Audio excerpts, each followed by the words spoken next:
TV7 Israel News is made possible thanks to your generous donations.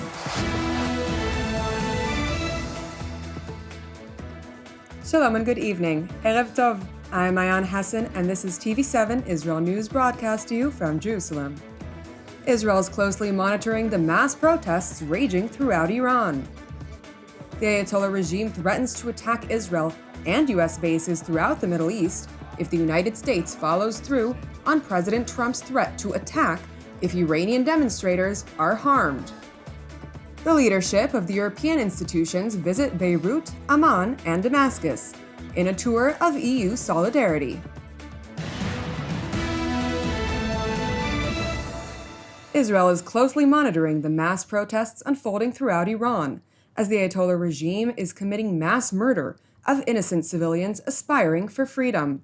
Speaking at his weekly cabinet meeting in Jerusalem, Israeli Prime Minister Benjamin Netanyahu voiced hope that the Persian nation will soon be liberated from tyranny, reviving the friendly relations between Iran and the State of Israel. Israel is closely monitoring the events unfolding in Iran. The protests for freedom have spread throughout the country. The people of Israel and the entire world stand in awe of the immense bravery of Iran's citizens. Israel supports their struggle for freedom and firmly condemns the mass killings of innocent civilians. We all hope that the Persian nation will soon be liberated from the yoke of tyranny, and when that day comes, Israel and Iran will once again be faithful partners in building a future of prosperity and peace for both nations. Western leaders have joined in condemning the Ayatollah regime for its brutal crackdown of Iranian demonstrators, while the son of exiled Shah of Iran, Prince Reza Pahlavi, urged his people throughout Iran to double down on their public display of bravery.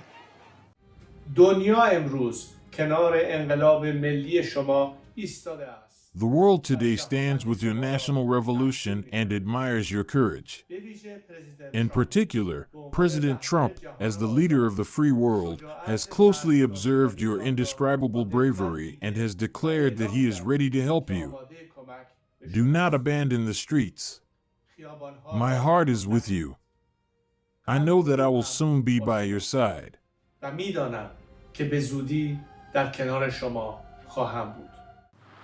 It is important to note that while the mass protests throughout Iran were initially sparked by growing public frustration over the collapse of the Iranian economy, the Ayatollah regime in Tehran has increasingly sought to redirect the blame towards the United States and Israel, claiming that the mass anti-regime protests across Iran were effectively an orchestrated attempt to bring about an end to the Islamic Republic. The United States and Israel are sitting there, giving instructions to these people, telling them, go ahead, we are backing you. The same ones who struck this country and killed our young people and our children are now giving them orders, telling them, you do this work, we are with you. You go and carry out acts of sabotage, and we will support you from behind. While corroborated numbers of the casualties are steadily on the rise, circulating reports by outlets aligned with the Iranian opposition have alluded to at least 2,000 victims of the Ayatollah regime's suppressive methods. And while the Islamic Republic chief of police publicly pledged to prosecute each and every demonstrator, he has also accused the enemies of the Ayatollah regime for the raging uprise. They, the enemy, turned our children and young people into victims of their own death, and they threw many of our people to death using the same method. Meanwhile, the Iranian parliament speaker Mohammad Bakir Kalibaf leveled a scathing threat towards the United States, pledging the Islamic Revolutionary Guards Corps will target both Israel and U.S. military bases throughout the region in the event that the U.S. follows through on President Trump's unequivocal warning issued to the Islamic Republic not to harm Iranian demonstrators.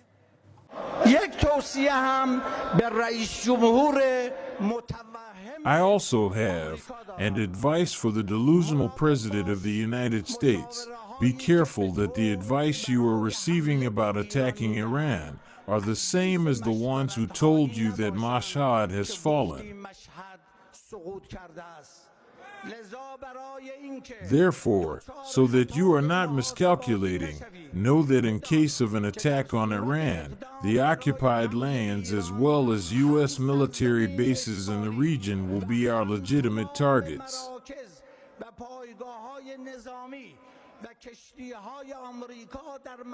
And with all these clear confessions that you made about invading Iran, we will not limit ourselves to a reaction.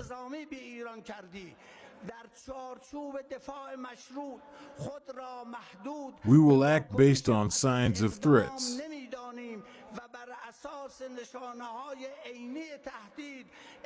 It was necessary to say this to you and all your allies in the region to avoid miscalculation, otherwise it'll be too late to regret.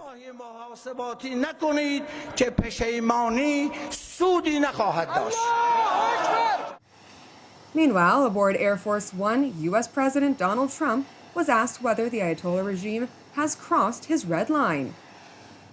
Sir, on Iran, have they crossed your red line yet to trigger a response? Well, they're starting to, it looks like, and there seem to be some people killed that aren't supposed to be killed. These are violent, if you call them leaders, I don't know if they're leaders or just they rule through violence. But we're looking at it very seriously. The military is looking at it, and we're looking at some very strong options. We'll make a determination. Which options? The American leader was subsequently informed about Iran's threats of reprisal. Specifically, Iran said that they would consider military and commercial bases as legitimate targets if you struck. Are you concerned about? If they do that, we'll consider things targets that they wouldn't believe. If they do that, we will hit them at levels that they've never been hit before. They won't even believe it. Do you think I have options that are so strong.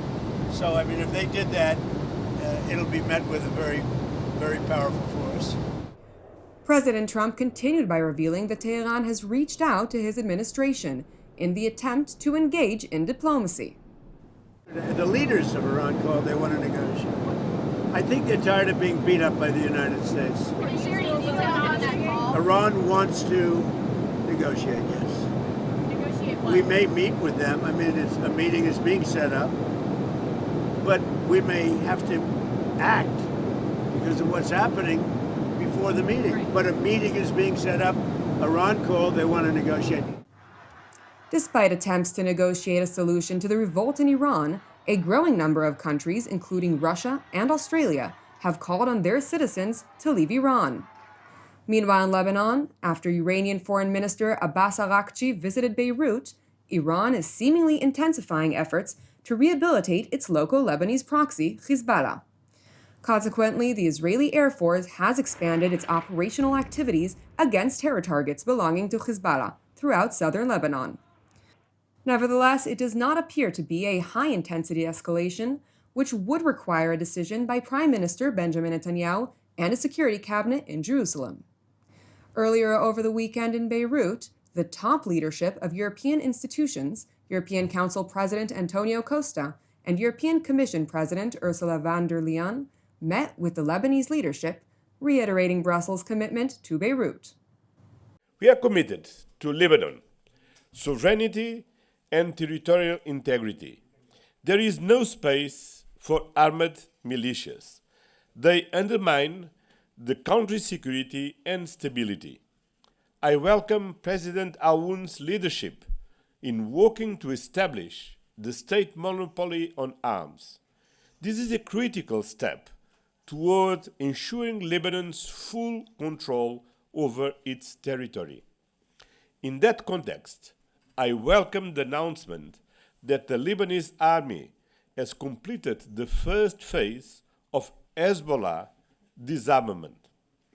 I also welcome the involvement of civilian representatives from both Lebanon and Israel at this week's meeting of the ceasefire monitoring mechanism. This is a significant step forward. We also agree that it is crucial that the ceasefire between Lebanon and Israel is fully respected by all parties. Lebanon's sovereignty and territorial integrity has to be upheld. And it is paramount to ensure that Hezbollah is fully disarmed I therefore very much welcome your announcement yesterday of the completion of the first phase of your disarmament plan south of the Litani River, and I also welcome Lebanon's efforts to engage in dialogue with Israel. After concluding their meeting in Beirut, EU President Costa and von der Leyen traveled to Damascus for a meeting with the de facto leader of the transitional government, Ahmed el-Shara, during the course of which they reaffirmed their commitment to the success of Damascus, which includes hundreds of billions of euros in support for the fiscal year of 2026 alone. It is important to point out that the visit by the European Union officials came at a time when Damascus-backed jihadi forces have mounted repeated attacks against Kurdish neighborhoods in the northern city of Aleppo, resulting in dozens of casualties and the displacement of over 100,000 civilians. Thank you for watching TV7 Israel News. Please pray for the people of Iran fighting for their freedom, as well as for the peace of Jerusalem and Israel. I'm Ayan Hassan, wishing you a Shavua Tov, and until our next update, Shalom from Jerusalem.